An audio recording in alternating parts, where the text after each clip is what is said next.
2025. gads mums ir paredzēts krāšņas un, es ceru, enerģijas pārpilns, ne tikai brīdža, bet dzīves enerģijas pārpilns. Un šogad mēs iesākam gadu ar tādu mazliet štengrāku dzērienu, jo likās, nu, ziemas spēlgonī prasās kaut kas jaudīgāks. Jā. Es par šī vakar tēmu, kas ir, protams, Skotija. Atbilstoši dzērienam, Skotija, nu, manuprāt, katram asociējas pirmā asociācija, tas ir ar Williamu Wallace. Williams Wallace cīnījās par skotu tautas brīvību. Mūsu namēs cīnījās par latviešu brīvību un atšķirībā no skotiem. Mums ir sava valsts. Lai mēs varētu tā ieiet arī, nu, skotu garšā, es teiktu tā, tad es gribētu, lai Ģirds sāka ar šo Laikadam, jā. Šodien man ir lieliski iespējams parādīt vienu no tādām vecākajām viski derīgavām, kas ir gājuši laikam cauri. Kurā gadījumā nākamajos ciemos parunāsim vairāk par viskijiem. Ir ļoti interesants klāsts.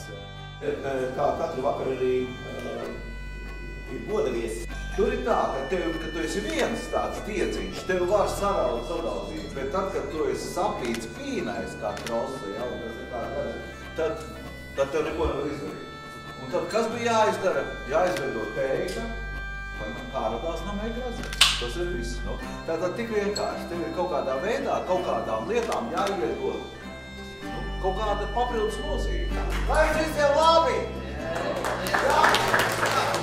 Tā brīža sabiedrība izmēra ziņā Skotijā un Latvijā ir gan vienāda izmēra skaitliski. Nu, sportiski gribas domāt, ka mēs vienmēr esam bijuši Skotijām priekšā.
Jebkuram bridžu baudījumu vakaram ir bidding boxi.